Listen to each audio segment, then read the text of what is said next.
Ayan, so ito pala ang dahilan kung bakit itinuturong mastermind sa pagpatay si General Bantag, no? Yung pagpatay nga kay Percy Lapid. So panuurin natin kung ano-ano ba yung mga dahilan kung bakit ang suspect ay si General Bantag. Okay, so bago yan ay pag-usapan natin yung mga tao, mga pangyayari sa likod ng kwentong ito. Ayan.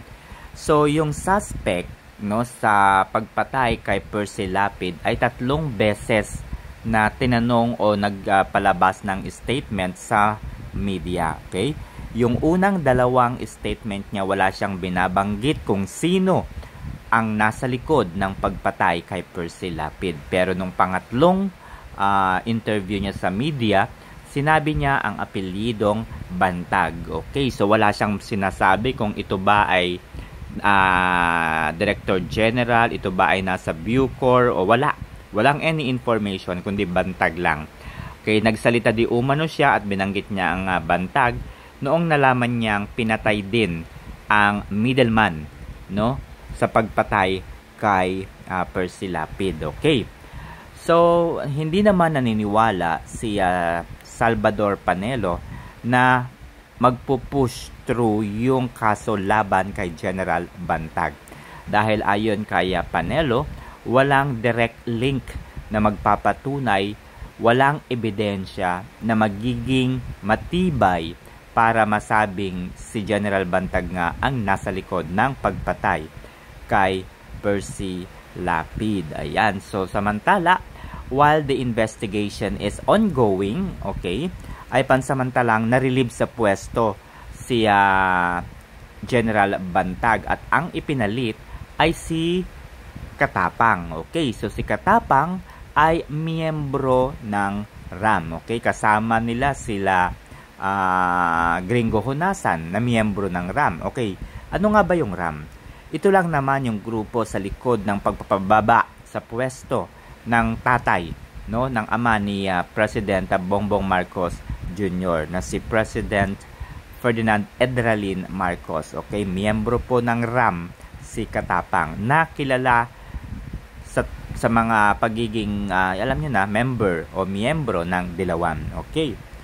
So, samantala ay hindi naniniwala si President Bongbong Marcos, no, sa ginagawang investigasyon sa pagpatay kay Percy Lapid. So, hindi siya naniniwala. Ibig sabihin, may doubt pa rin siya kung sino nga ba talaga. Okay, may tanong sa kanya kung sino nga ba talaga ang nasa likod ng pagpatay kay Percy Lapid. Okay, so ito yung mga kwento. Okay? So, ito yung mga dahilan kung bakit ang itinuturong mastermind sa pagpatay kay Percy Lapid ay si General Bantag. Okay? Kayo na ang bahalang humusga. Okay? So, binatikos ni Percy Lapid si Bantag dahil sa kanyang pagpapagawa ng, alam niyo na, pagpapagawa ng mga mansion and so on so forth. Pero, ayaw kong gumawa o magkwento sa inyo, kundi panuorin na lamang natin ang video na ito, na sinasabing ito yung dahilan kung bakit naging suspect si General Bantag. Okay? Panoorin natin. Ito. Hindi raw nagsalita ito si Director General Gerald Bantag patungkol doon sa mga haka-haka na itong si JB Niño Sebastian ay pinalaya sa Bilibid Prison nung ideklara siyang coronavirus victim, mga kaibigan. Alam nyo, may pinapakita pa sila sa TV may pinapakita pa sila sa TV video na yung asawa ni Sebastian nagwawala. Doon nila gustong ilipat yung issue dinadivert nila. Kung nagwala yun, natural yun ba't hindi magwawala yun? Ibig sabihin, malakas ang loob ng babae. Di ba? Kaya sila raw ay binanta ang papapatay daw, nagsalita raw ng ganon. Ha? Ako, kesyo natakot daw sila. Natakot daw sila. Diyan sa Bilibid, may takot yung mga tao dyan. Ha? Hindi ako niniwala na marunong matakot yung mga tao dyan. Mga kaibigan. Yung mga walang hiya dyan, yung mga kurap na nandyan, matatakot mo yan. Ultimong kasamaan nga nila, pinapapatay dyan eh. Pagka alam na kakanta ka eh. Diba? Mga kaibigan, para hindi kumanta nang nasa tono, ayun, tinutumba. Sino gagawa nun? Di sila rin. Ngayon, itong isang report, ang sabi pinagpipilitan ni Bantag na yung kaya daw patunayan nila na yung mga high-profile MVP inmates na nadeklarang COVID ang ikinamatay. Namatay daw dahil sa respiratory illness. Nga sabi ko sa inyo kanina, hindi naman lahat ng namamatay sa respiratory illness COVID-19 positive. Katulad nung una, di ba, yung binanggit na pangalan. Yung isa, dineklara nilang COVID. Sa kanila, hindi man sila doktor eh. Nagdideklara niyan, doktor, hindi Bucor. Kakamali kayo.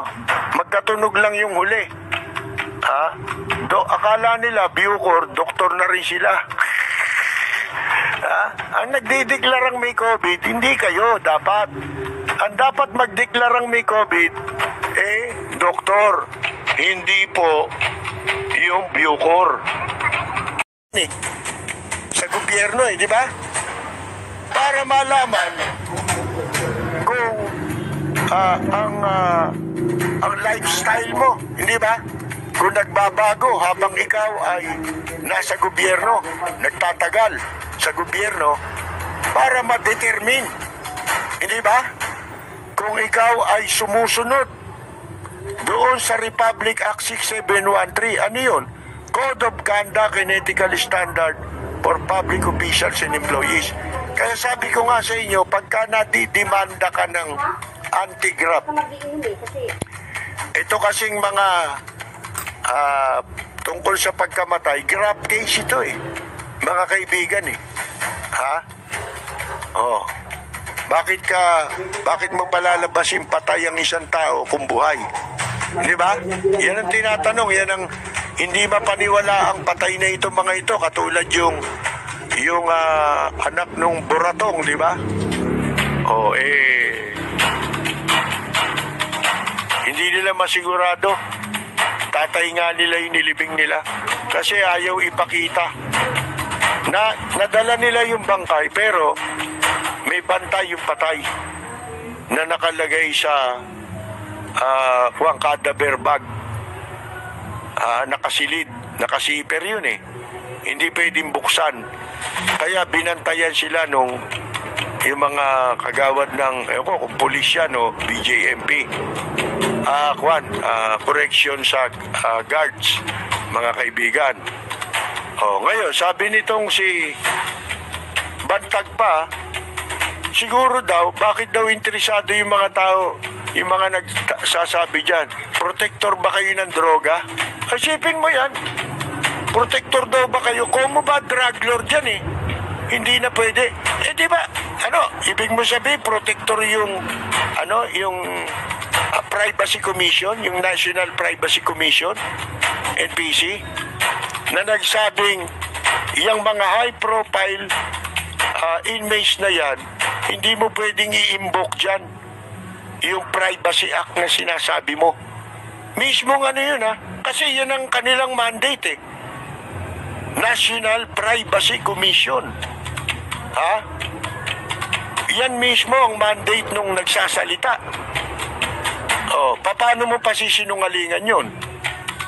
Tapos merong nagsabi yata na nagpapatayo ito ng mansion. May akalain mo, ano raw pakialam? May pakialam. Dahil public official ka eh. Pwede ka bang hindi pakialaman ng public? Ha? Kaya ka nga tinawag na public official. Pakikialaman ka. Sa ayaw at sa gusto mo, papakialaman ka. Yun ang problema. Ang hirap sa inyo, ayaw niyong mapakialaman, nasa gobyerno kayo. Yun ang problema niyo. Hindi ba? Nagagalit kayo pag pinapakialaman kayo. Wala kang karapatang magalit dahil may pakialam ang publiko. Yun ang totoo. Sasabi na merong conspiracy theory, PI daw kayo, sabi ni Bantag. Antindi, no po? Tintik din pala magmura ito, no? In public. Alam niya kaya ginagawa niya? O ito'y nakalimot na sa kanyang sarili? Iba minsan ang nagagawa ng buwan ng kapangyarihan. Isipin mo from, ano ba yan, jail officer, ha? Dito sa Paranaque. Kalahin mo maging Bureau of Corrections Director. Ang pinalitan mo, mga matataas na opisyal. Si Bato, di ba, galing dyan. Na marami ring napalaya si Bato, matantag ngayon. Dahil sa kanyang mga pagmumura, pagyayabang, akala mo kung sino. Meron pa yatang natuklasan na di umano nagpapatayo raw ito ng mansion. Ang sabi raw ano pakialam nyo kung nagpapatayo ko ng mansion? Alam nyo yung pananalita pa lang ni Bantag. Yan ang sinasabi ko. Either hindi niya alam, hindi niya kabisado yung Biblia ng mga nasa gobyerno, yung Code of Conduct and Ethical Standard for Public Officials and Employees. Diyan pa lang pwede ka ng kasuhan eh. Kasi pati yung attitude mo, dapat mong ayusin. Yun ang mga kasama sa nilalaman na tuntuning dapat sinusunod ng sino mang nasa pamala, mapa-official ka man, mapa-empleyado ka. Isa lang ang magiging attitude ninyo. Hindi pwede yan. Doon pa lang may kaso ka na eh. Violation na yan ng 6713 Republic Act. Samantala ay hindi kumbinsido si President Marcos sa ginagawang investigasyon sa pagpaslang kay Percy Lapid. I am still not satisfied that it was natural causes. So sabi ko, tignan niyo yun na mabuti because there are ways to kill a person that do not show up in the medical legal. But more importantly is to really trace saan nanggaling ito. Who gave the order? Sino nagbigay dun sa preso na orderin ang shooter na gawin ito at bakit? That is what we are working on now. The police know what to do. I'll just get in the way. Alam ko, imbestigahan niyo na mabuti. Alamin natin na mabuti kung sinong behind this. Ayan naman ang naging pahayag ni President Bongbong Marcos Jr. tungkol sa ginagawang investigasyon. So hindi siya kumbinsido na sa ginagawang investigasyon. So kaya gusto niyang malaman kung ano ang totoo, ano pa yung mga posibilidad, and so on so forth. So wala siyang sinasabi na iniutos niya, wala siyang binanggit na siya yung dahilan kung bakit temporarily na-relieve sa pwesto si General Bantag. Wala rin siyang binanggit mismo sa kanyang mga salaysay na si General Bantag nga ang mayroong kasalanan o ang mastermind sa pagpaslang kay Percy Lapid. Ayan. So as my personal opinion, medyo kung matalino si President Rodrigo Roa Duterte, ay matalino rin naman pala itong si President Bongbong Marcos Jr. Ayan.